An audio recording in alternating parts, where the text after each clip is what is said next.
Welcome back to the Who is Will Sims podcast.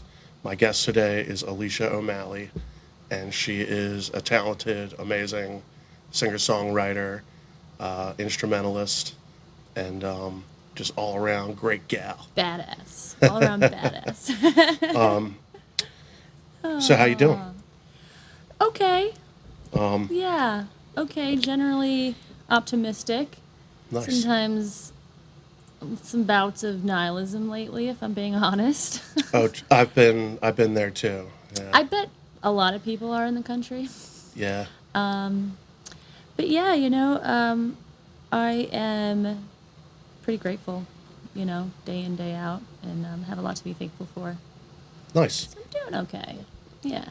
Not doing a ton of music right now. But I've been having like one gig a weekend. That's a pretty good Yeah. pace. There's Well, a lot of bands that wish they could do that. Well, and it's not, well, let me clarify, because it's not my band. Yeah. These are like the cover gigs, which is not fun. I mean, Well, I know you do like I feel like you do like some of the ones where it's more like you're like It's- playing piano or something. You're kind of more like background music than even like yeah. entertainment, you know? Yeah, I told my buddy, I'm pretty much, my niche is playing dinner music for rich people. Yeah. And I don't even care to try and get gigs that don't fit kind of like my style and my vibe, because Yeah. I've played the late night like bar gigs, and people don't want to hear me there. My music's too emotional. I sing too emotional. Like, I can turn Yeah. any song into something emotional. I feel like I know a couple singers who have like really great songs, but they're not like the the party vibe. They're not the party. You know? Like, and that's what you like should be given at late night, bars. Like, people don't want to like feel their emotions, at like 11 p.m. So it's and I'm totally. When you and Abby did that duo thing at BC Brewery, that you were was there. like 10 out of 10. Awesome for me. She definitely, she is more like peppy, and of course she plays the guitar. Yeah. Really is just is more fun, like playing it's hard to hype up the piano, the keyboard that way, unless you're like a jazz pianist or something. But I wish we could have done more of those. That was a lot of fun. We were just at that show where the guy was playing. I don't know if that was what he was playing was a violin, but he was playing it like a bass. He had like a whole rig going. That was sick. Like, wanted to worship him, because that was Chevre or Chever. How do you say Yeah, it? Chevra. That was the first time I heard them. And man, he was so good, so talented, and it was cool to hear the violin mixed in, with a rock band. 'Cause there's not a lot of that. I mean, it's around, but it was so beautiful. Yeah, they were solid, and yeah, the way that he would He's kind of so the way he talented. utilized it so diversely was really neat. I know. I don't think I'd seen that before. Someone using the violin as a bass like that, and it makes so much sense. And Yeah, Brendan I feel like he was using something to kind of give it the lower end. Yeah, but, he definitely had like a pedal board and knew how to use it. yeah. And it was an electric violin, and it probably had like a low C string. And then, he probably had like an octave pedal too, and could get down and dirty with it. Yeah. Yeah, I am like, he's like a 10, I'm like a 2 when it comes to violin. Oh, come on. No, it's Give so yourself funny. a little more credit. I will tell you this. I can make the violin sing. I can really pretend. It doesn't take much for the average layperson who doesn't know much about the violin to hear a violin note and get sucked in. So I think it's just like using the skill you have, and I know I can kind of be emotional with it, but I can't rip on it. I mean, like, I forget his name. I think his name is I was going to say Charlie Daniels. No, the guy in Chevra. The guy in Chevra. Okay. Yeah, I mean, he obviously like had the training behind his belt, so he could really rip and play some amazing solos. I feel so bad with Old Eastern because they give me room, to wail, and I'm just not that good. Maybe with more practice and years, and I could get a little better, but I do such a fraction of what what. Well, give yourself a little more credit. I think. Oh, I played I violin mean, for you played on a couple of my songs. You did the one that was for my dad, and that turned out beautiful. We got Yeah. another one coming. It's going to drop probably way later than I wanted to, but Am I on I've yeah, the other one you played on. But it's just one of those Yeah. things. It's kind of like on a list that like is already really long. Yeah.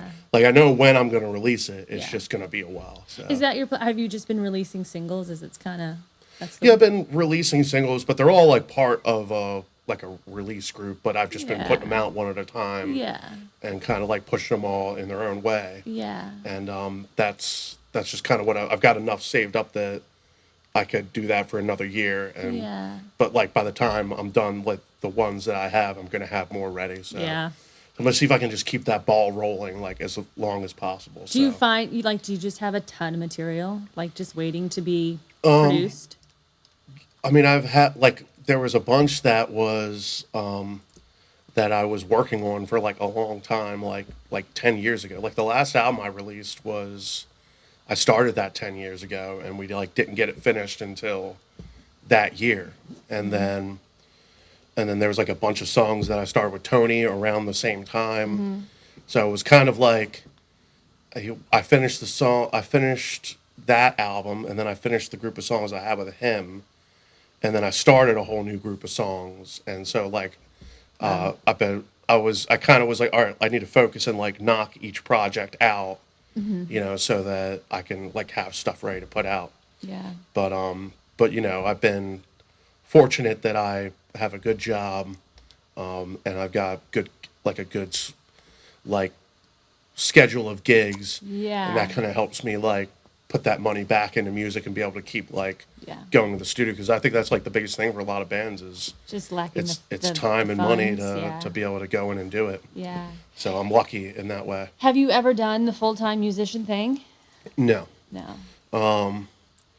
This is probably the most active I've been musically this year. Yeah. And I really pushed that hard. Yeah. Even when I was in the cover band, like we were kind of limited by everyone's availability. Yeah. Yeah. Whereas this, it's like, oh, you got an open date? I'll take it, and then Yeah. I'll put together whatever group I got to do the gig. Yeah. See, I always do solo for cover gigs. Done a couple with some of the guys.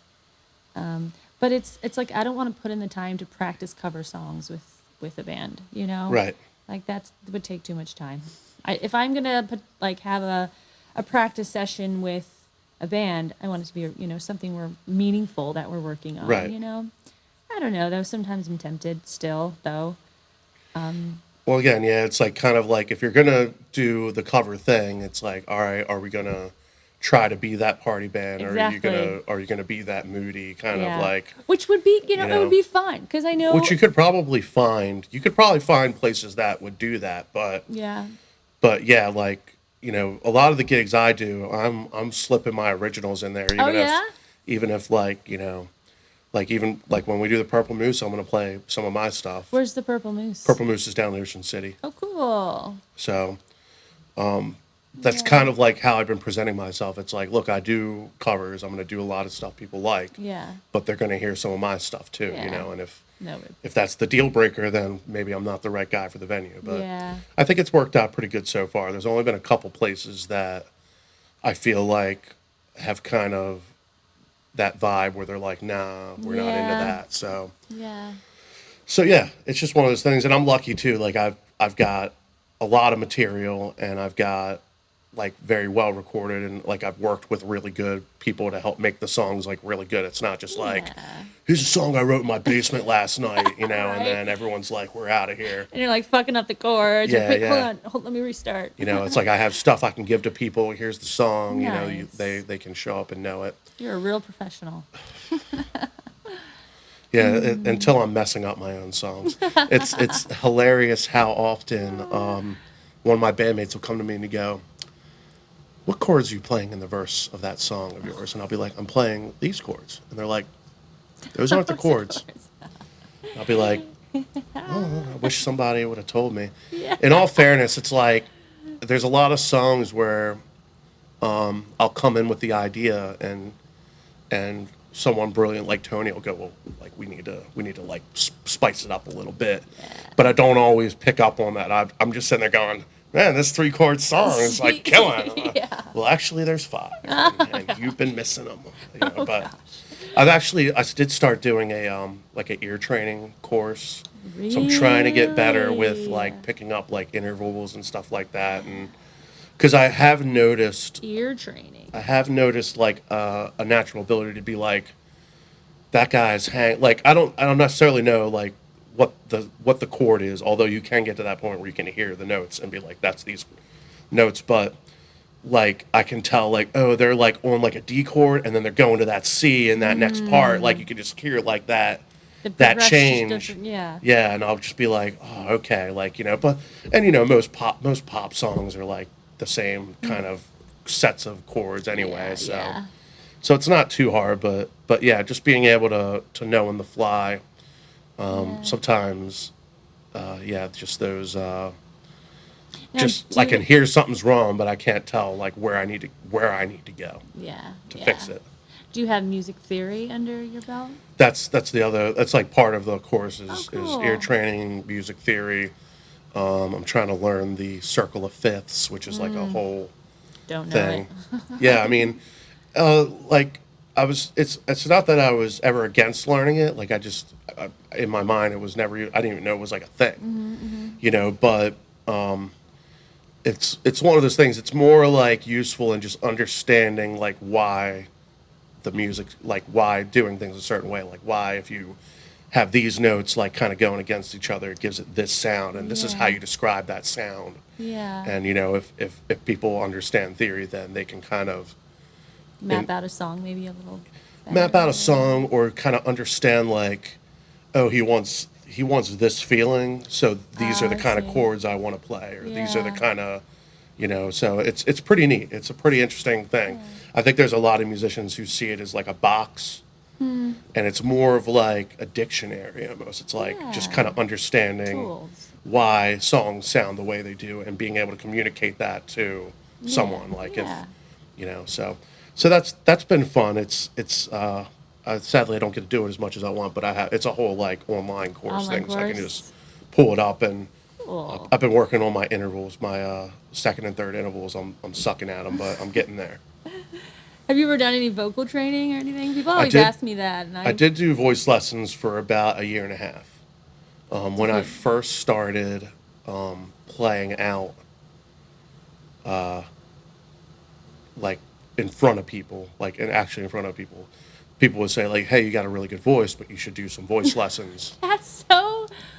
That's I don't know how to feel Well, I about mean, that. it's one of those things where I think they could tell because I've thought the same thing about other people. Yeah. Where it's like I can tell they've got a good singing, like they could have a really good singing voice, Yeah. but I can tell like they're struggling in some spots, or maybe they're singing in a way that makes me think like they could ruin their voice. Yeah. So that's really more what it's about. And to me, and I didn't take it personally.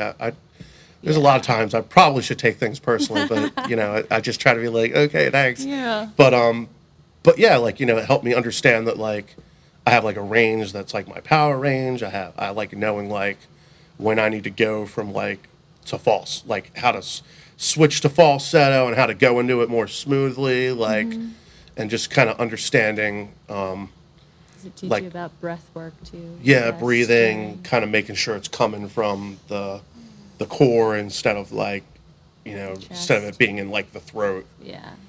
So you felt like it was a benefit. Then? Yeah, for the year and a half I did it, it was definitely helpful. And then the other thing too was joining like a cover band and actually going out and singing. Yeah. Because that to me was like it was like I like understanding what I can sing and what I can't sing, but also just doing it a Yeah, lot putting and in like building in practice. that endurance Yeah. of being able to do it. And now and that I've had my good days and my bad days. There was like a solid year after I had COVID where it was really hard to sing. Really? Yeah, I was struggling for like a while. It wasn't until like earlier this year that I felt like I really was back to where I was. Yeah. I went through about, this was maybe 2021, maybe, had nothing to do with any sickness or COVID or anything. And I think it was a combination of stress and acid reflux. But I just hit this wall where I could not sing. I could sing at like maybe 30% of what I was capable of, and it scared me.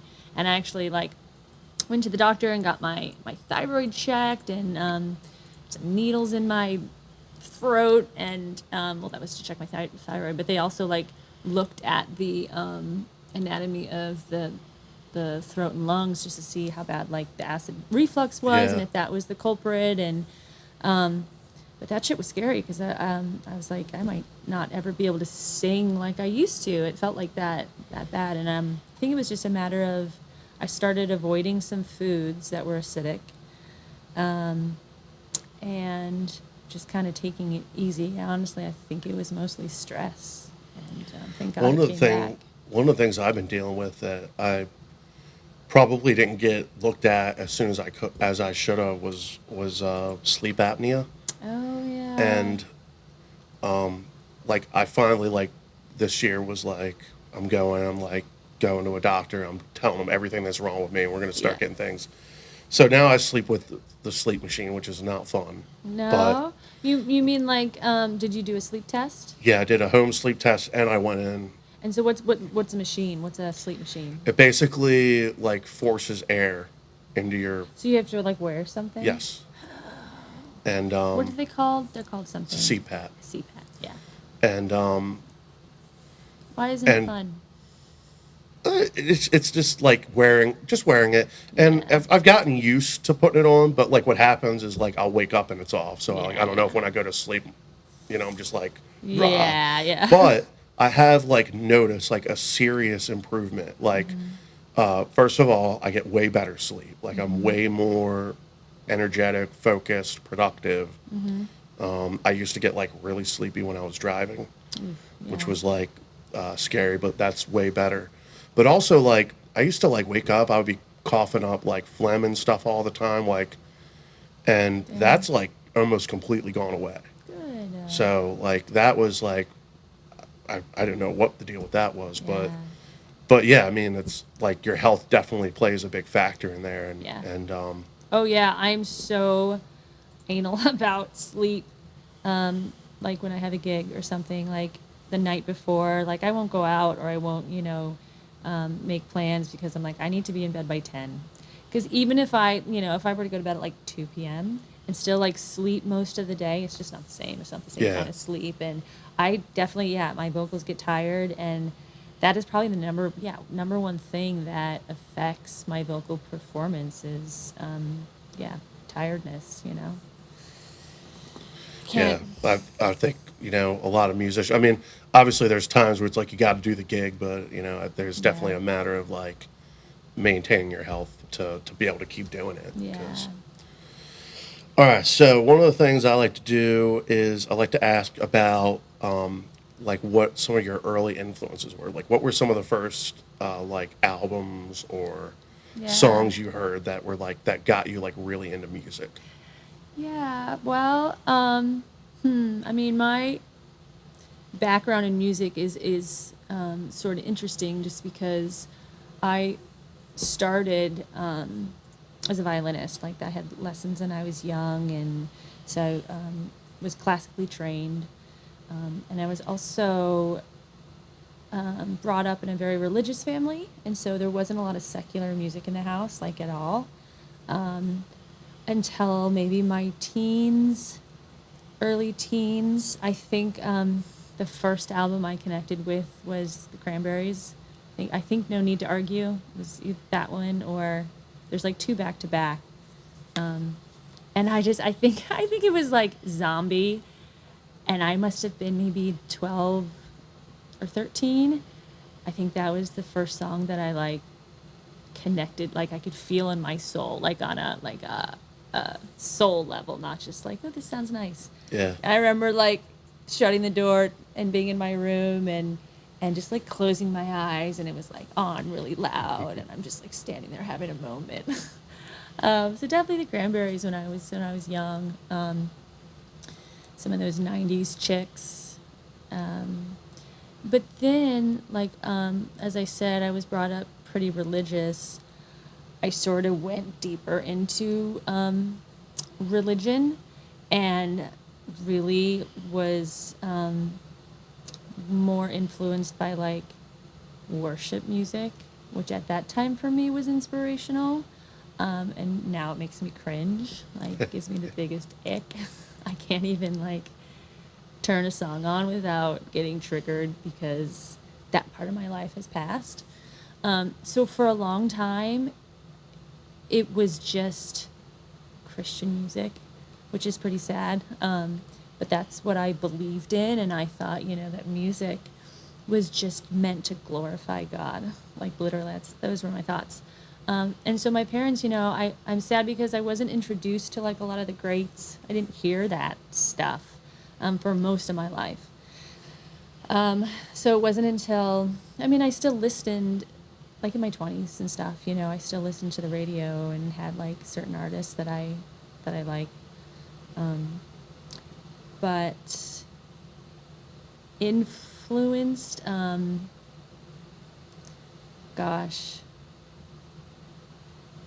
honestly, kind of Florence and the Machine.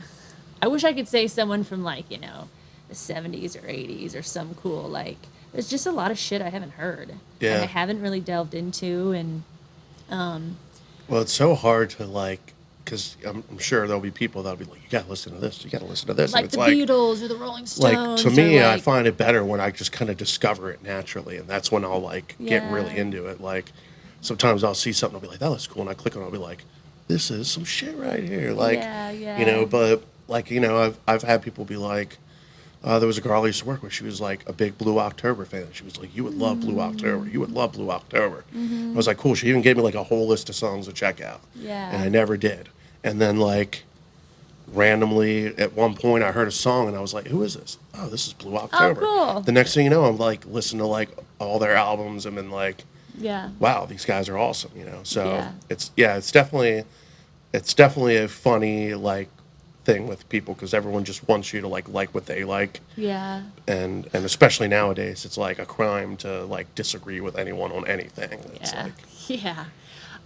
I definitely have maybe more current inspirations. Like I really like Sharon Van Etten, and Angel Olsen, and Brandi Carlile.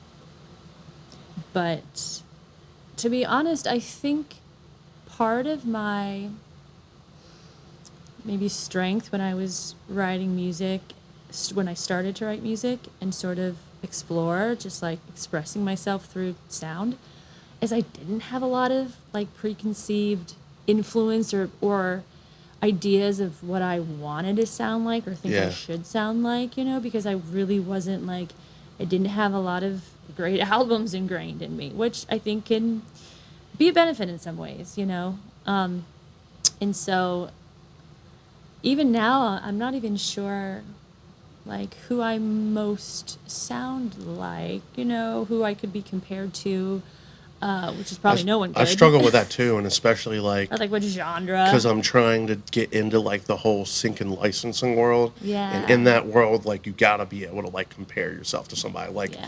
you're looking for this. Oh well, I sound like that. And it's I like, listen to a lot of Enya. and I do know. you have like incense burning too? No, not incense. Oh, what's funny is, what I loved in the 90s was the Pure Moods CDs. I don't know how old you are, but somebody just sent me some meme about it. And I was like, oh my God, like, I could probably, like, listen to that. Like, Spotify probably has it. Sometimes Yeah. I don't even think, like, to go onto YouTube to look up, like, old shit. Or, like, I was like, I'd never thought to look on Spotify for the Pure Moods CD of the 90s, and that shit's got some, like, Yeah. some bangers on it, but just I was more of a now that's what I call music guy. oh yeah, But yeah. Wait, I didn't have like all of them. I just had like, I yeah. think it was like 17, 18, 19. Those were like the, It was just like super pop songs, right? yeah. And Well, covered it by was like some whatever was popular like in that month or that season. I can't yeah. remember how often they put them out, but like, like there would usually be a bunch of pop songs, some rap songs, and then like But towards the end of the CD would be rock songs. but covered by other people, right? No, these were like the Oh, actual, tracks. No, Okay. it wasn't So it was like just like a compilation. Kids Bop. I think is the Yeah, one where maybe like that's what they I'm make the thinking. kids versions of them, Yeah. which I can't stand. It's like because they always just they change the lyrics out, Yeah. and I'm just like some kid is growing up thinking these lyrics are wrong. They haven't even heard the song. But yeah, it's funny you mentioned the worship music too, because I used to go to church a lot when I was a kid. We would go every week, Yeah. but like my favorite part was like the part The where we would music. do the music, Yeah. and I remember having like songs that I was really into, but Yeah. like some of my first concerts that I went to, like actual like touring musicians were like, Christian bands or yeah, they were basically like Christian acts, but they were kind of more like edgy. like What not were they? Who were not they? edgy. So there was a band called Jacob's Generation, and they kind of sounded like kind of like a pre like pop punk kind of like energy.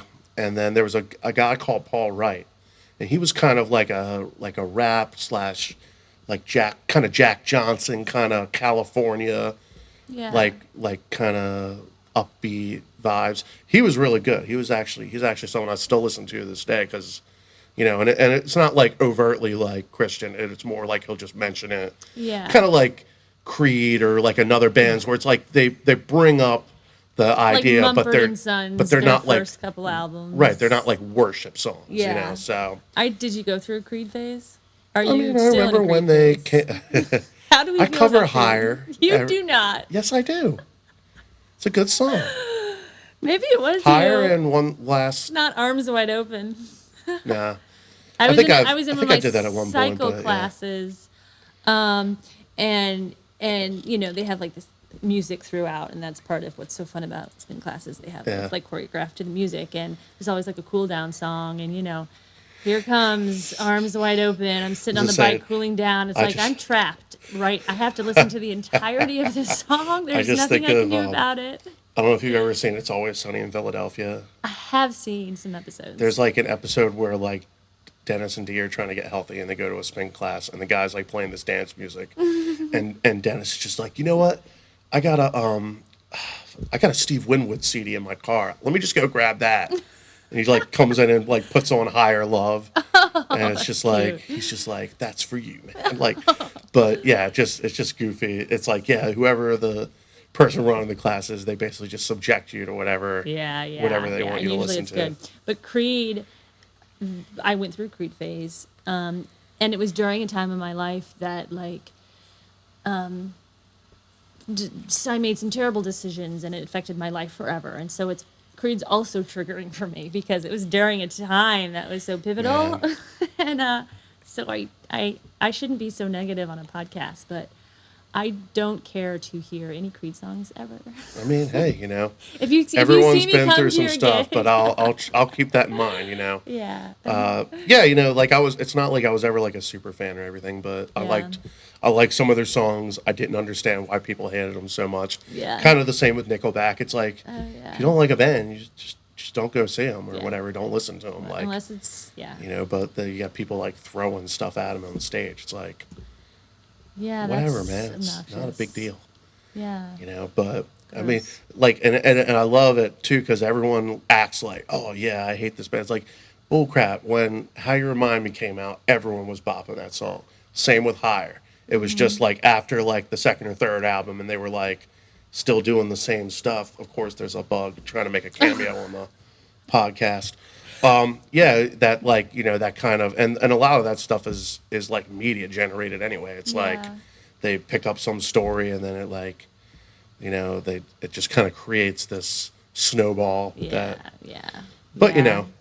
But back to your original question about like my I do influences. do some Cranberries songs. You so, I'm not shy.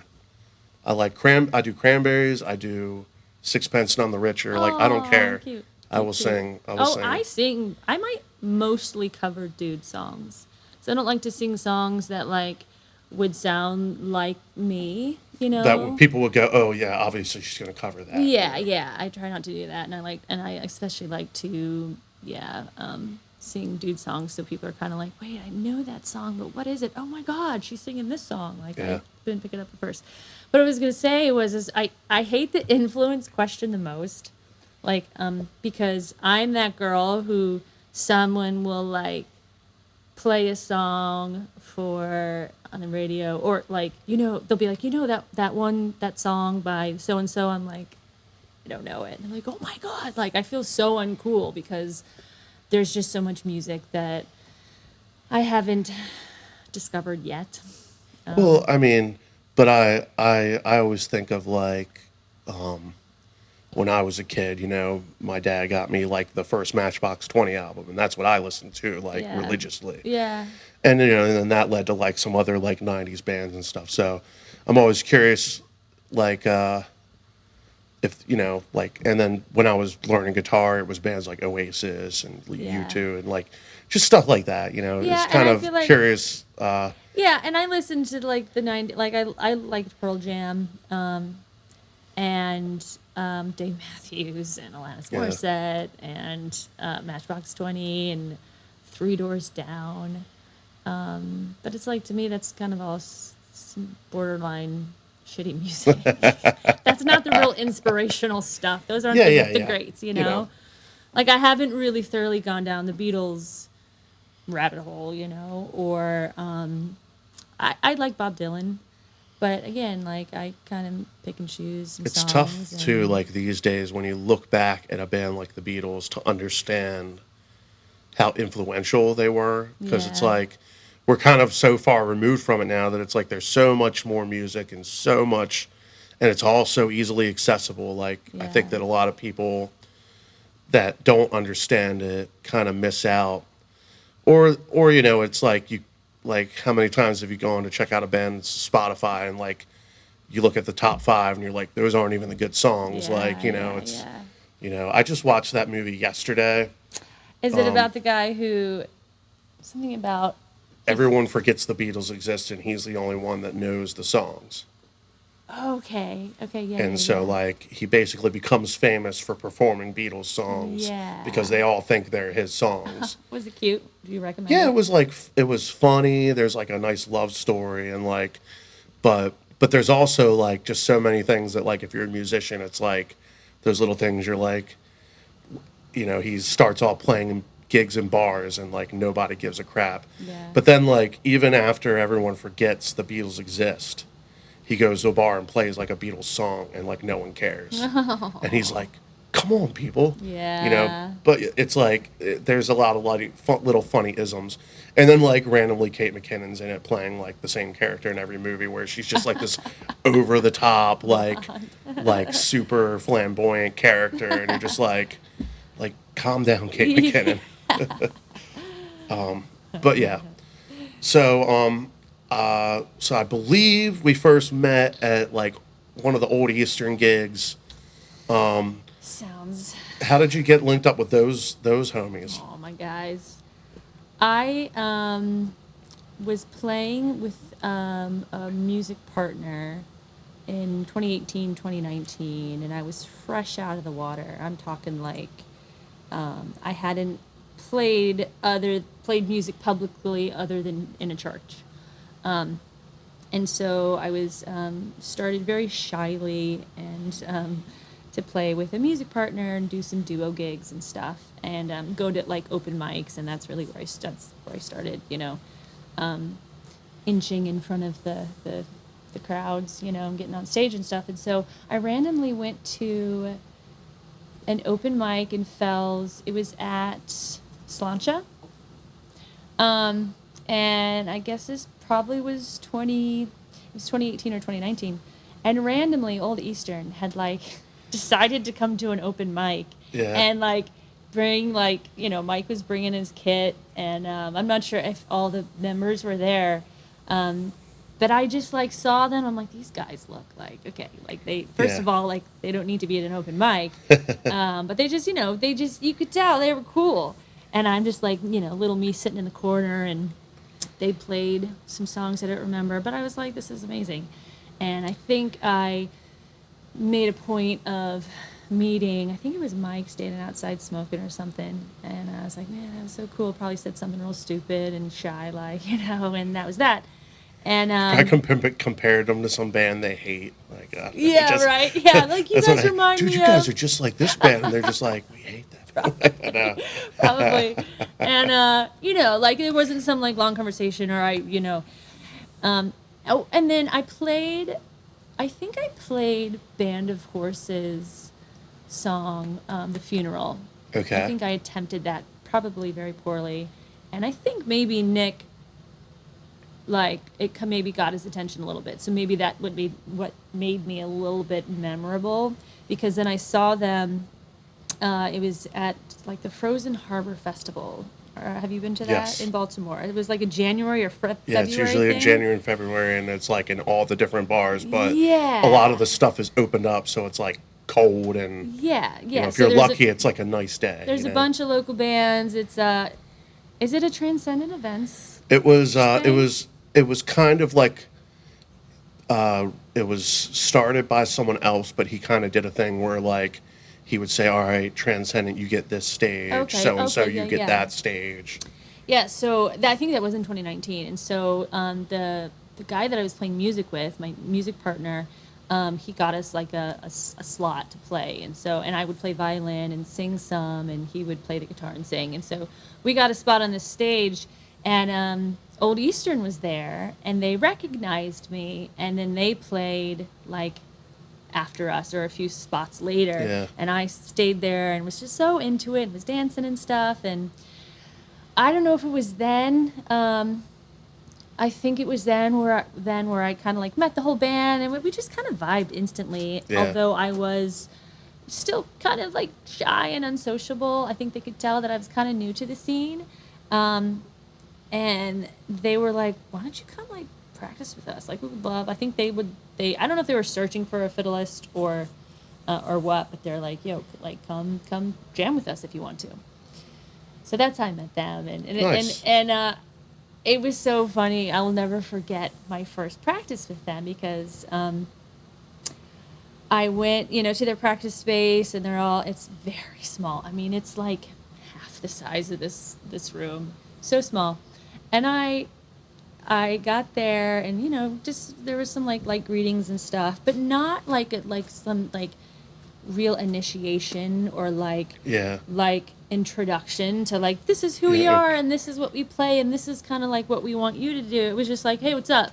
And then Yeah. they like start playing, and You were just like in the band, I was like just like there in unofficially. the corner, like and I probably like asked like, should I play here or should I play this? And I don't know if it was that practice, but it was shortly after that. Nick was like, just make noise, like Yeah, just make- whatever you do, I we could like. see Nick playing that. Yeah, and I had this, We've already decided that you're in the band.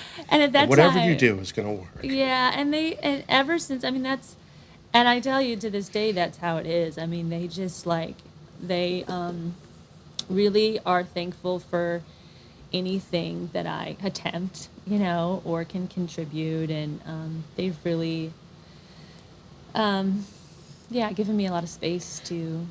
Even from the time when I first like can remember seeing them like to now, like I feel like they've definitely everyone's kind of like meshed together really well. Oh my God! And I think that's like kind of something that takes a band a while. Yeah. Sometimes is like everyone, because the thing I see with a lot of bands that I always kind of notice, like if I'm watching like a kind of new band play, is a lot of time I just feel like everyone's always playing, and I'm always just kind of like, man, like you don't individually, and it doesn't feel like they're like one unit. no, not necessarily. Like it's kind of just like everyone feels like they have to be playing at all times Oh, in I like see, every part of the song. So it's like, yeah. sometimes it just feels like there's not as much dynamics as there could be if like someone said, all right, well I'm gonna chill during this verse and then I'll come in at the chorus, Yeah, or yeah, like yeah. the drummer is always just kind of wailing, and it's like, dude, like fucking just go down to I that think- kick I mean- and just hit that kick drum or something during Yeah. a verse, like something so that when that chorus comes in, it just feels bigger. But like Yeah. a lot of bands, it takes a while to like kind of develop that kind of songwriting ability. Yeah, to be honest with you, I'm not even sure how long Old Eastern has been together, but I'm so impressed by their songwriting, and I wouldn't be there if I didn't enjoy the music and just they really are. Every single one of them, they're really talented. Well, and fun. I was telling Nick recently, like the stuff that they've been putting out recently, it's just been like top tier songs. So Yeah, if I'm being honest, the last maybe year, I feel like they've really tightened up, Yeah. and just even in their performances and stuff, it just feels really good. The energy is just top notch. yeah. So there were two things that came to mind.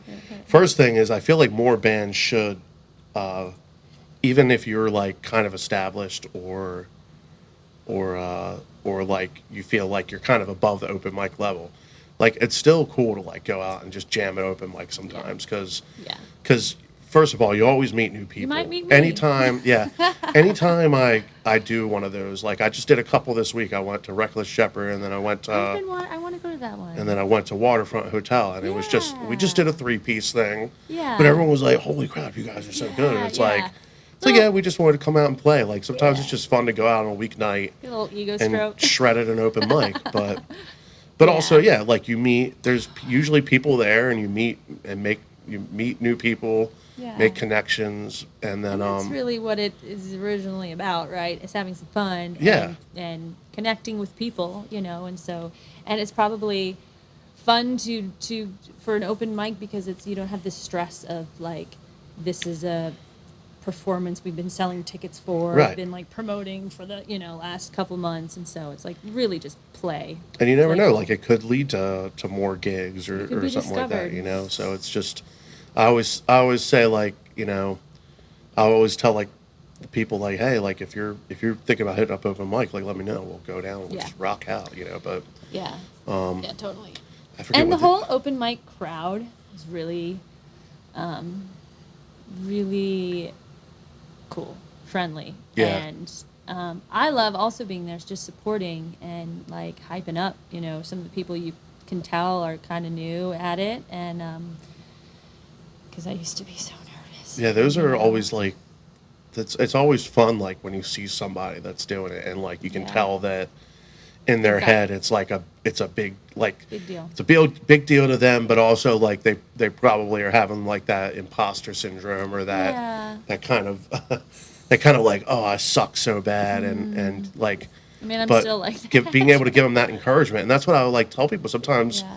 I'll see people and they'll be like, I'll play, and then like they'll play, and then they'll be like, dude, like I'm nowhere near as good a singer as you. I'll be like, yeah, dude, but you got to remember, like, there's still people out there like Billy Corgan or like even Bob Dylan. Like they didn't have great voices, Oh, yeah. but they were good songwriters and they could Dude, sing yeah. just fine. It's like it's not about how you sound. Like your voice is your voice, and you got to Yeah. work with it. That's very much how I feel.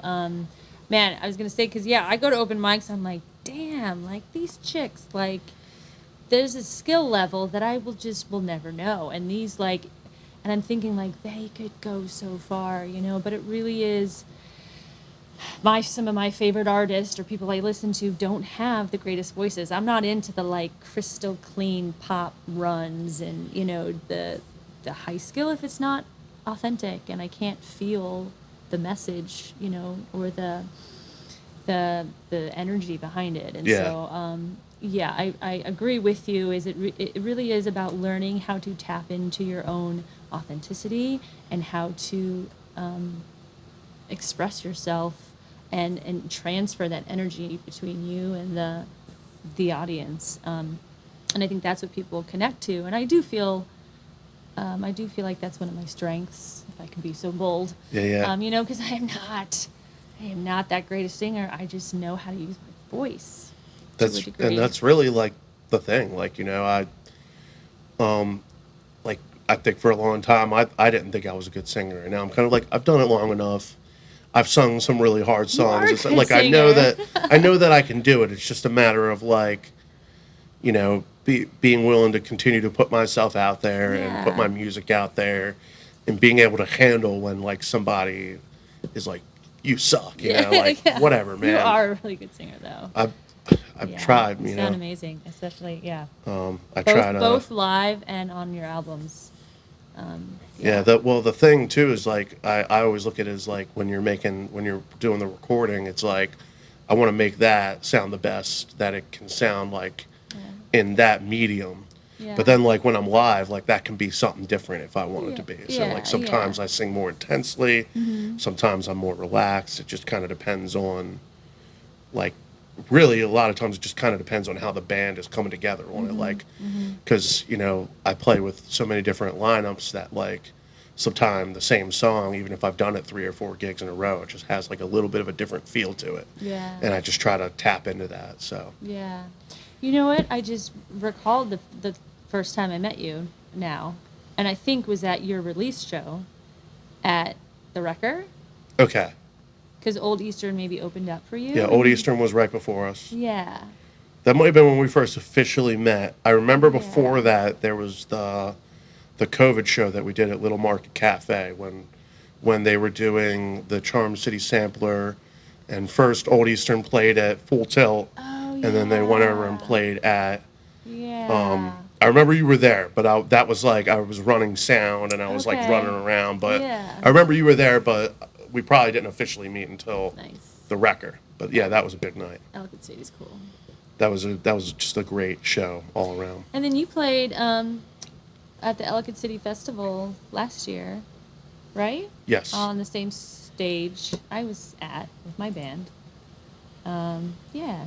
So Yeah, that too. That I think wasn't that the same week that we played at Joe Squared too. did we for We did that Joe yeah Squared show. for that dude. What was his name? I can't remember. There was a guy from I think his name was Patrick, Yes, it and was. he was from Boston. Yeah. Yeah, that's wild. Oh, Yeah. look at us. So, your song, you're the ocean. Your song is out on the internets. Sure is. It's there. I've listened to it a bunch. It's a very Thanks. beautiful, ethereal song, both musically and vocally. Thanks.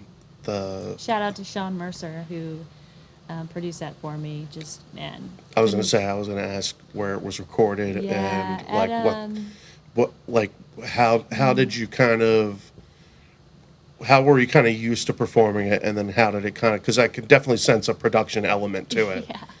which is cool. It definitely gives it a very Yeah. unique vibe.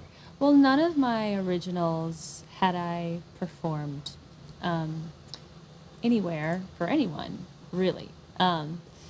I started writing in 2018 because I was going through a really difficult time in my life. And I had never tried to write before that. And it was a matter of survival and needing to, first of all, just like journal and write down what I was going through. And then also me sitting at the keys, just emoting and just like literally just like writing in a diary. I was just like playing my feelings, you know? Yeah. And so I wrote a batch of songs, 2018, 2019, and not with any intention to ever see them come to light, not with any motive to write something cool that people might like to hear. It was like, this is what I need to write down, and then this is what, like, the melody that I need to play, to sing to. And so it was really just like singing Yeah. to myself and allowing myself to kind of process and heal through the things I was going through. And that particular song was unique because I wrote it pretty in its entirety, like pretty quickly. I had this experience driving, and it was like storming, and I had this download of just like emotion and this like message that I was feeling. And then the next day at work, I was still kind of in that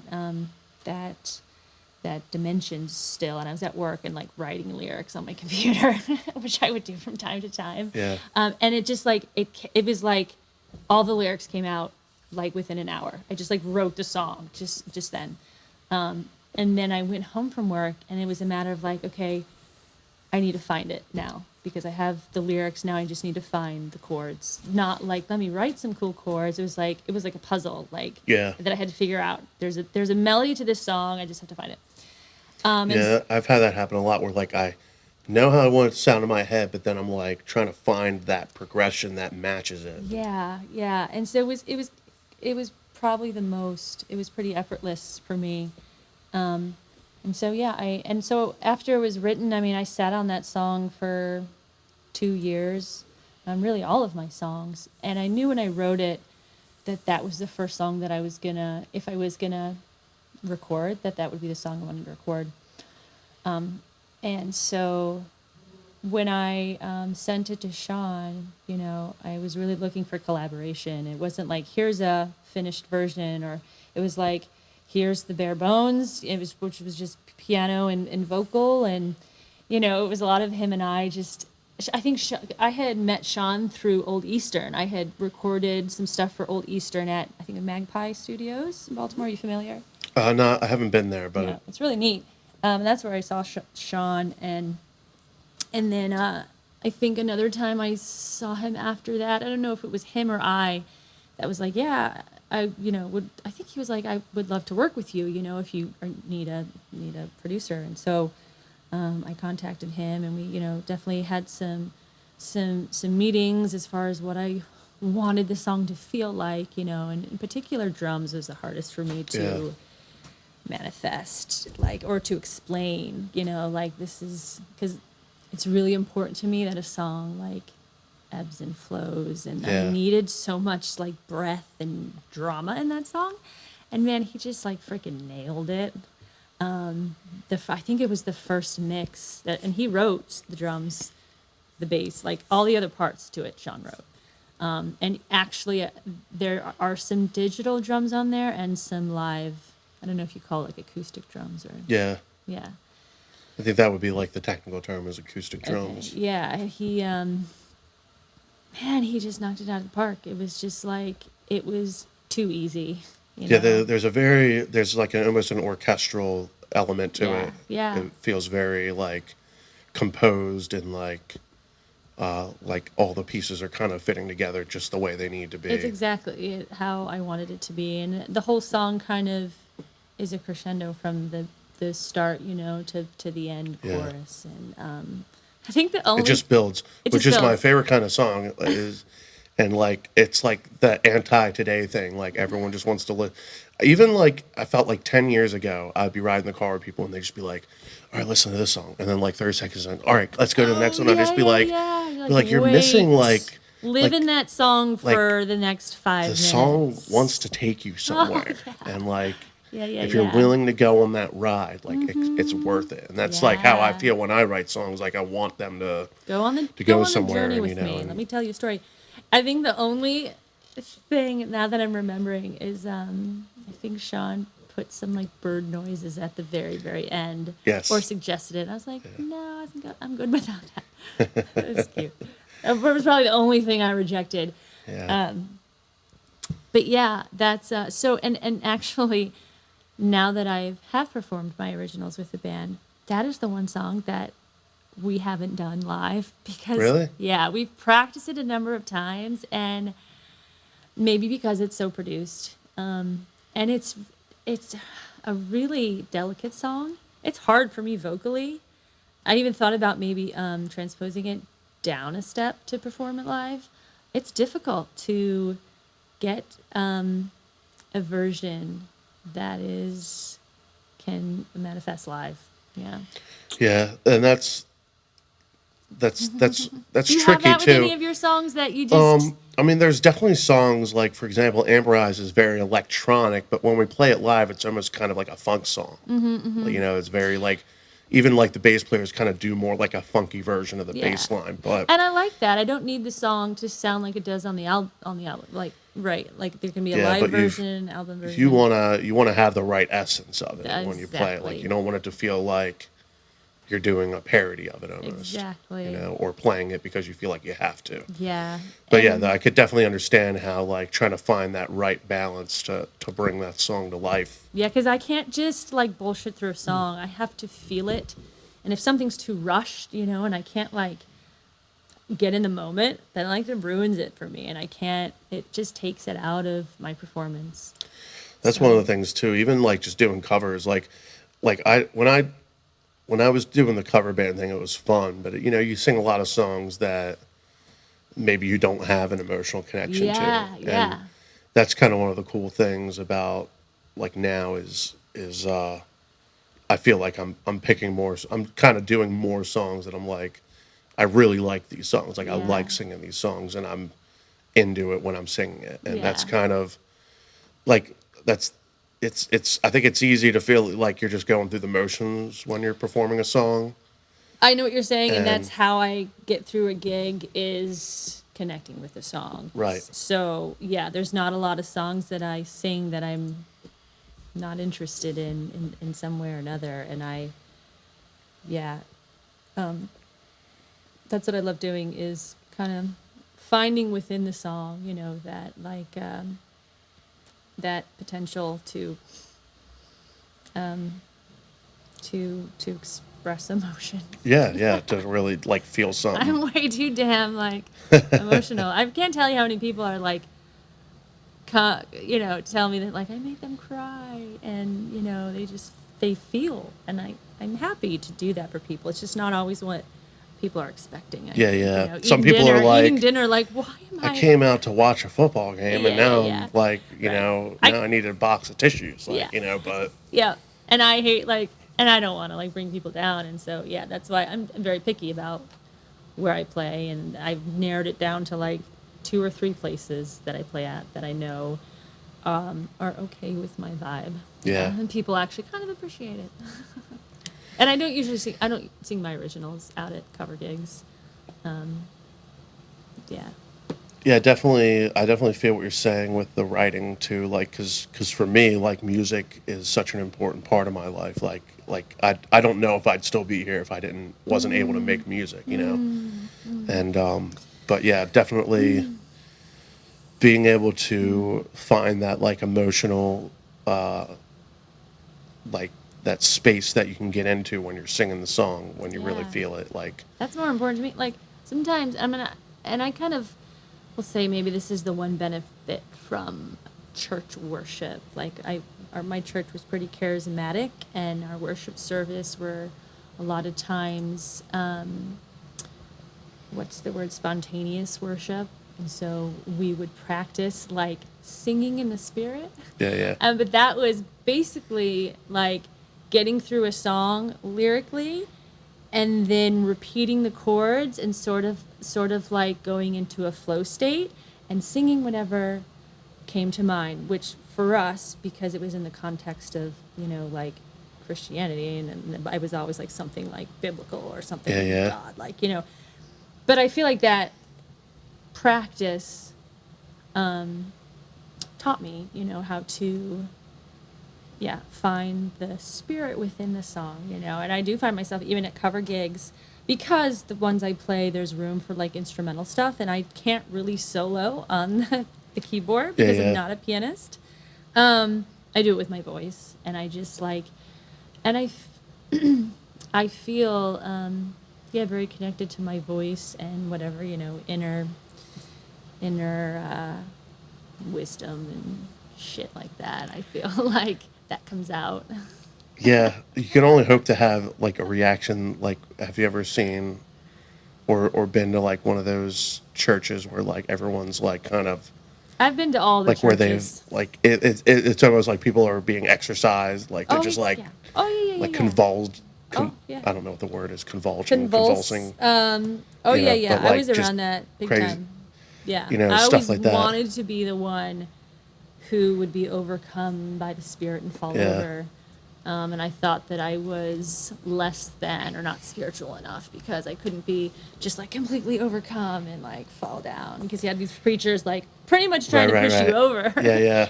Yeah, there's little wild things Yeah, we've done a happen in the couple. church. most of the churches I went to were pretty contemporary, but we've done Yeah. a couple jobs where like I'm just like will this please end so we can get a like it's always funny too because it'll always be like, all right, you gotta be there at 6 o'clock to pack everything up, and I get there at 6 and they're like, oh, we're going till 9, and it's like, Oh, and then it's just like yeah. 3 hours of shit, and they're like, what is Yeah. going on here? Yeah. But yeah, and it's funny that also makes me think of. Have you ever like seen like a hypnosis show or like a hypnosis No, or a actually. hypnotist is I guess Yeah. technically. No, actually. I'm curious though. I went to one. It was like a comedy hypnosis show, and I Uh-huh. volunteered to get hypnotized, No way. but I By couldn't do it. comedian? Yeah, it was like an adult comedy show. Okay, yeah. And You couldn't in go on- retrospect, I'm glad that I didn't because Yeah. what he had everyone doing was like, whew. But yes, I tried to like do what he said, but I Get into couldn't that like state. go under. Yeah. And it was funny too because he did his thing, and he said that, and it's pretty common. Like sometimes people in the crowd that are just like sitting there like just watching, they'll get hypnotized Really? like in the crowd. Yeah. But yeah, like that was pretty nuts. Like Yeah. what can like how that even works is like mind-boggling to me. Yeah. But You know, I'm so skeptical at this stage in my life, but at the same time, very open to things I don't know, and there being, yeah, magic, you know, that has yet to be discovered. But yeah, I can almost describe these church services as almost like a type of hypnotism Yeah. because there's so much emotional hype and like heightened sense of I don't know what it is that these people get into and really think they're doing something. yeah, I will not hold back. I will shit on religion and I will trash talk it to my grave. yeah. The thing that I think about, and I mean, as you know, my dad passed away. When that happened, I thought that I would be like angrier with God, but what I kind of ended up feeling was like that kind of hope that there's like something after. Yeah. Because you kind of want like there to be like that thing you go to. Yeah. And I've always kind of been kind of like more of a practical, like, okay, like, Yeah. any number of things is possible, like, Yeah. but like believing in essentially what I might consider to be basically something supernatural is like, Yeah. it's like, could it be? Yeah, but like, it could be explained by any number of things, but it's also any number of things could be possible. Yeah. There's so That's many. a beautiful take. And like I think about things too, like how do things work? Like how do our like how first of all, how do we like how does a Breathe. woman like grow a person, and Right? like where does that like Who created like that? you're like what do you wake up in the morning, you eat cereal, and that turns into a person. That becomes part of the person. You're made up Yeah. of cereal. Yeah. But then like the concept of like you grow a brain, and like but then like your brain is like susceptible to like the experiences you have and the influences of the things around you, and then Yeah. everybody's kind of like their own person with like their own kind of like Perspective yeah, and perception perspective of and reality personality that they're and, like, creating. and it's just like things like that like I can't understand, like Yeah, you can't understand just accidentally happening. Yeah. Yeah. So no, there- and I love you sound like me. I mean, it's so fascinating, which I didn't really pay much mind to. I think for most of the time I was in religion. It was really when I came out that I was like, oh my God, like this is truly like we can Yeah. use our hands and like look at that tree just like living right there and giving Yeah. us oxygen. I mean, yeah, it's so fascinating, and I don't know what the fuck. Like, yeah, I mean, and so like in my head, I think like, okay, so for like some people, religion is like that thing that explains it to them, because I feel like Yeah. everyone probably has these thoughts Yeah. in one way or another. Like Yeah. there's things they can't explain. Oh well, there's an all powerful Powerful being deity. just that kind of is making things play out the Calling way, shots. But so yeah, I try to be understandable and respectful of that. but I've also worked in a diner, and I know that those Sunday morning crowds are the worst. So like I've seen both sides of it. You Yeah. know, like I think I will hopefully evolve into a more respectful. I'm not like, it's not that I'm angry. I just, everyone has a different experience. And it's intriguing because I would say a lot of the people who grew up in more religiously and indoctrinated, a little bit more extreme and a more fundamentalist yeah, religion, I think a lot of those people are the ones who are like, bye, like, don't need that anymore. But then the people who were brought up maybe more open-minded, and it wasn't so dogmatic, and it wasn't such a way of life. I think that's probably maybe a little bit more healthy of a relationship to religion and the practice of religion and stuff like that. And yeah, I think some people find it when they need to in life, or grab onto it when they need to, and maybe it's for a season. Maybe it's, hopefully we're always changing and developing and evolving. And I don't mean to sound like, maybe you believe in God now, and then maybe, but, and you never know what'll happen, and what'll kind of what'll lead you where. But yeah, right, and there's I could definitely get like, I could find Jesus again. Who knows?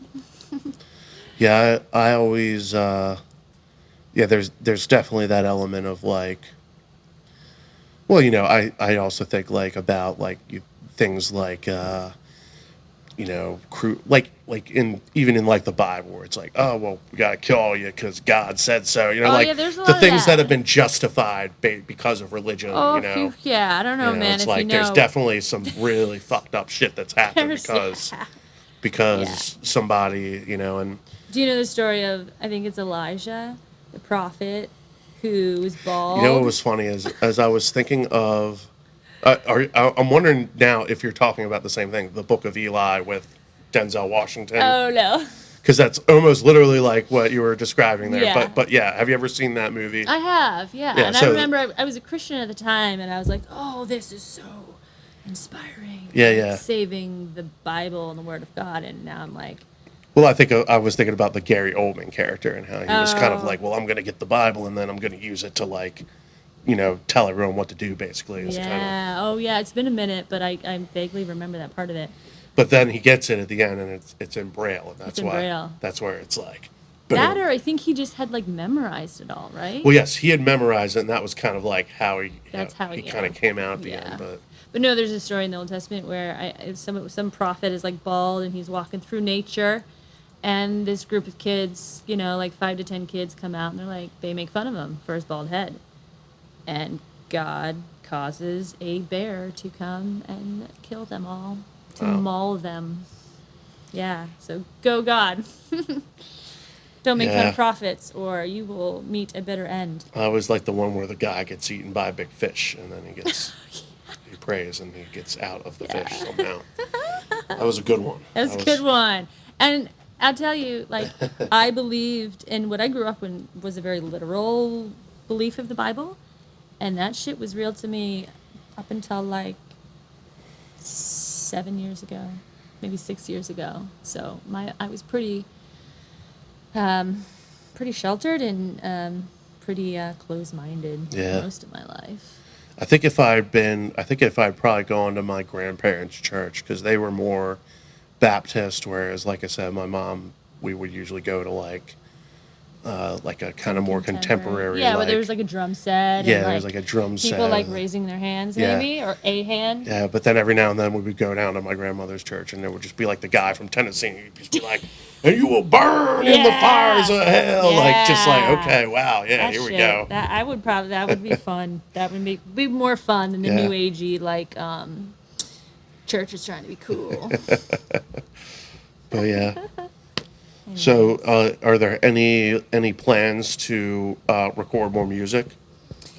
I had started maybe 2 years ago now, 3 songs, and then kind of lost the funds and the time and maybe some of the inspiration. So these are the songs. This is the same batch of songs that I wrote 2018, 2019.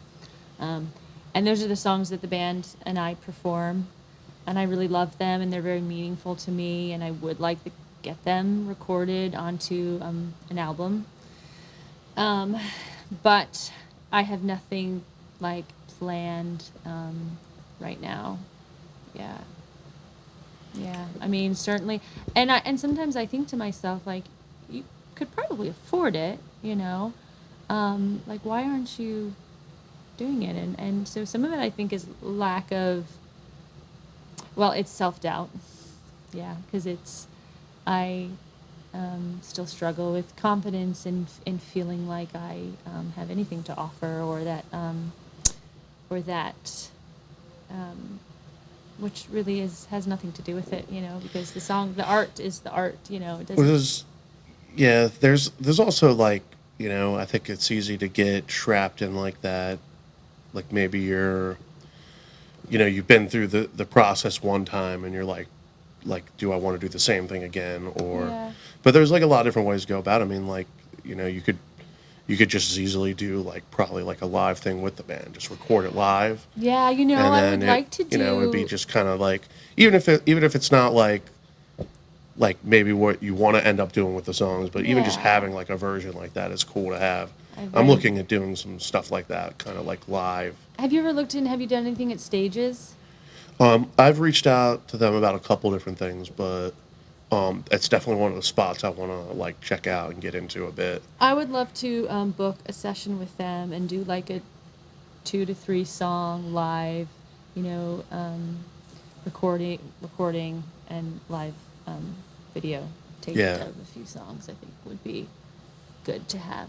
And that like the thing about it that's cool is it's just like it's fun to like do it different ways. Like when I've recorded, I've done a lot of different things. Like when I did the one that I did the album release for record, Yeah. like that was kind of like I kind of just paid for the songs up front, and he was just kind of like whatever it takes like to get the songs done, like that's Yeah. what we'd do. Yeah. And so I would literally just like I brought in like some ideas, we demoed it out, recorded the demo ideas, and then I would like leave for a week, and then like I would come back, and he'd be like, "Here's what I Here's a worked on," and mix. he'd play me like a bunch of stuff that he'd written and recorded, Yeah. and I'll just be like, "Oh, like that's Oh, cool. yeah. Wasn't expecting that. I like this. Maybe we could change that." And it was just kind of like a very Man, interesting it's thing, but also like just like the idea of just playing something live and capturing that too is like Yeah. really interesting to me. yeah, it would be a lot of pressure, but And you know the thing too is like it's easy to get caught up in like oh like I made a mistake here, or maybe I didn't hit that note as hard as I wanted to. But to me, like the beautiful thing about performing live is there's going to be mistakes. Like I'm sure like every band yeah, I mean, is just you saying that you now, I go mean, that's the see is freaking like human experience. Like, yeah, that you to me know, is like when someone goes to see a show, that's almost inevitable. like you're paying for those mistakes. You don't want a perfect show. I don't want someone to be lip syncing Like on stage. that was a mistake I made for you, like in that Yeah, moment. Like yeah. I'm probably never gonna make that mistake ever again, or I'm at least not gonna do it in the way that I did it right there. Yeah. You know, and it's like, I love that. you know, there's I have like a bootleg of Nine Inch Nails somewhere, and it's like that's one of the things he's like, we've been rehearsing this song, and in rehearsal, I fucked this part up. And I thought tonight, I'm not going to, you know, I'm going to go out there, I'm going to nail this part. And he's like, I fucked it up in a way that I couldn't even explain to you. Like, and it's just like, but like in my head, I was like, I'm listening to it. Like, I don't even hear anything that went wrong, you know, Yeah, but yeah. so like to most listeners, it's not even like a thing that you would notice, Right, right. you know, and then like I've seen bands where like if they mess up, they'll do like something like play a little blues jam and be like, oh, like we messed up the song, so you guys Yeah. get a blues jam. And I it's love like, when the bands or the artist like stops and starts over, start a song, and they're like, no, like, we gotta redo that. We gotta retake. I've seen some people do that. I mean, well, most of the time, if I've seen a band stop a song, it's usually because either something's happened in the crowd and they got to address Yeah. it. But Well, I mean, only like moments after they start. It would yeah, be yeah, weird like if we it was, started a song and we didn't start it right. Yeah. Okay, let's just start it over and if do it it was right. like halfway through the song, and that would seem like the lead singer was like, no, this isn't right. Like that would appear. Yeah, There's something that Coldplay's been doing on their tour where like they start A Sky Full of Stars, and like right before it gets to like the big drop, like in like right after the first chorus or whatever, they stop the song Oh yeah. and they like kind of play like, oh, like, you know, we're having a little issue, whatever. Uh, but then they're like, we want to do that song again, but like everyone put your phones away. Let's just have one Oh song where yeah. it's just us and you or whatever. And like, Yeah, I and think I heard like yeah, heard that happening on some video some somewhere. I people wasn't do actually like, you watching know, it. just doing interesting stuff like that, you know. And I'm just, all Speaking right. about breaks and songs, I have a bone to pick with Old Eastern. Oh no, here we go. We Yeah, got some this dirt is, coming out of. these boys. I'll tell you what, and I think they know now because I've really learned to lay down the law with these guys. Yeah, you yeah, know, yeah. And make my voice heard. But the song, one of their songs on what album is it? I'm not sure. It's called Anna Lee is the song. Yes. And I sing the intro, you know, and it's just like this kind of delicate, haunting part. And unlike the album, when they play it live, I'm not sure why they do this or when it begun, but there's this soft intro that I sing and I end on this kind of like vibrato high note, and then it's like 1, 2, 3, and then the band's supposed to come in. Well, instead of giving the 1, 2, 3, they pause. They all pick up their beers. They take their time. They're like, all right, like they're cheersing, and they just kind of like. And I'm like, I just sang this like this intro, and I'm just like, it feels like I'm still hanging on the note and waiting for the part to like begin, and it pisses me off every time. And I told them this. Bastards. They're just fucking with me, and so. Jesus. Yeah. Yeah. It's funny because so like one of the things, like, you know, I got like my own little things that I do for the podcast. So one of the things is all of the titles are like questions, which is like a nod to like how I have a bunch of songs that are questions, like will you remember, where are you now? Okay, yeah. So I was like, that'll be the thing. Like every title will be a question, I like and it. usually for like the artist, it's something related to like either the song or one of their songs. So Yeah. like looking at the Old Eastern songs, and I was like, how do I make one of these songs into a question? And I was like, you know what? I'm just gonna do Who is Anna Lee? and really that was just a reference to like that whole album. There's like Bradley and like Yeah. Budley or whatever. Like there's like all these different people's names. So I was just like, who are these people? I think Anna Lee was someone who had a tragic story. Yeah, yeah. So I was just that was the name that I came up with for the Old Eastern episode. I like it. I haven't thought of one for this one yet. Usually I do that in the post production phase. Yeah. I'm sure you'll come up with something. But yeah, so thanks for doing this. Yeah. I usually have some fun questions, but I can't find them right now. It's usually Boo. like, okay, so here's one. When was my first kiss? No. It's usually something like what's a Who am I song? gonna vote What's a for? song? Oh no. I'm kidding. Yeah, okay, sorry, Like you. what's a song you wish that you had written? Like something along them lines.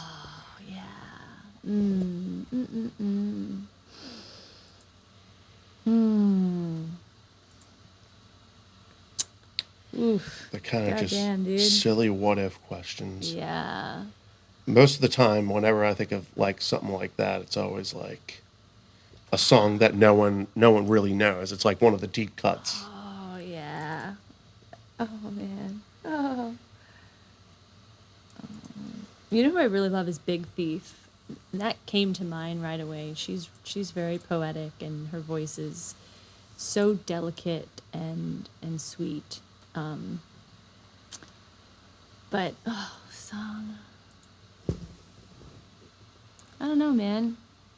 I mean, that's like I Next. said. Like a lot of times, I'm actually planning a cover album that would be like local artist songs that I really like. Yeah. Because I mean, like anyone can do like I'm gonna cover "Sweet Child of Mine." Everyone will like that. Like Yeah. whatever. But okay, there. Do you know every But like, there's like a bunch of local band songs that were like really great. Some of them like don't even really like exist anymore unless you have like the CD or something. Yeah. And so I was like, I'd love to figure out like a way to do that. All right. I just gotta pick one. If you could have an animal sidekick, what animal would it be? A talking bird. Okay. Yeah. Not like a parrot, like a bird. Not a parrot. Like bird. like a Some bird type that's of like big bird, like maybe like a that could like give observations, like yeah, ooh, like an like, owl, yeah. like a wise old owl. Okay. It's like had like an inner like bitch to her, and she's like, but super wise. It can say like what you want it. Like it'll be like on Key and Peele, like your anger management or your anger translator or whatever. It says things, but like no one can be mad at the owl because it's like an owl. Yeah. So I'll claw your face off. An owl would be pretty cool. If you could wake up tomorrow with a new skill, what would that skill be? Dance. Dance, just be. I love to dance, and you find me in a club, I will be dancing my butt off. Yeah. But like, really skillful dance. Yeah. Like being able to do like choreographed, like kind of. Yeah. What do you call it? Like There's an element to it where like you got to be able to like move your body a certain way, like to. Oh yeah. Yeah. Wish I would have had dance lessons. All right. Coffee or tea? Coffee. How do you take it? Cream and stevia. Okay. A little bit of cream. And I tell you what, yeah. The Dunkin' Donuts people always put too much cream in it. Like one cream. Lately, my thing has been, my mom actually got me on this. It's like a cold brew coffee with like a sweet almond cream, and it's just like perfect. I was at the beach and I went to this place called Rise Up Coffee. Okay. There's a couple, and they're like home of the famous coffee smoothie. I'm like, well, I have to have it, and it's basically just like a coffee smoothie, frozen coffee, and it was so fucking good, so good that I even had it like the next day, and Dunkin' Donuts has one, and I'm not a paid like Yeah. not So sponsoring there's me. no sponsor. There's no Dunkin' sponsor here. But they have a frozen coffee that I yeah. decided is going to be my summer weekend treat. There you go. So yeah, coffee. There's actually coffee like an Amish market. There's probably no coffee in down it. 40 here. And they've got an iced coffee, and I don't know how they make it, but it's like the best iced coffee. Probably filled with sugar. Yeah, That's probably. why it's so good. And then like milk like directly from the cow. From the teat. Yeah. If you could like if you could see any artists alive or dead, like live, who would it be?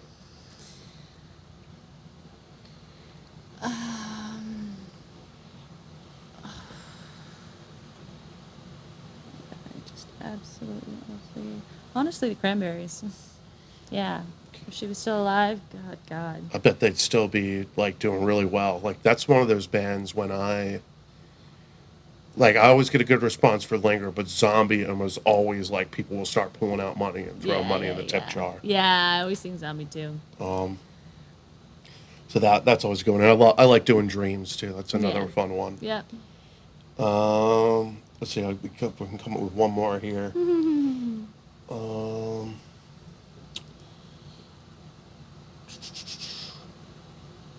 We'll edit this out. No. Blip, blip. All right. Here's a fun one. This is the one that my buddy at work asks like random people sometimes. So it's always fun to pull it out.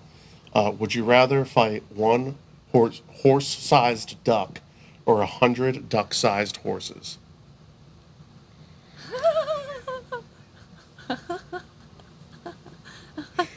Wait, and my favorite part of this is just Little imagining. mini horses. I'm just imagining.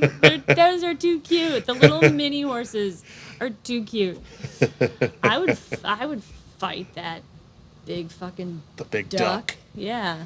It was funny. I had Eric Robinson on here, and I don't know if you know him. He's just like one of the guys who's been around the scene a while. And he was like, "Yeah, man, I'd have to fight that duck because then it's just one of them.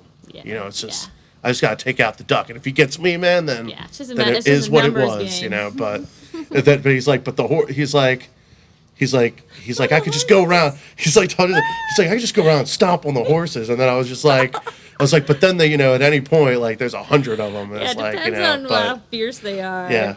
And I Sounds just like like to my remind everyone, we're not condoning animal violence here. We're just We are talking not. about exactly. hypothetical Yeah. situation here.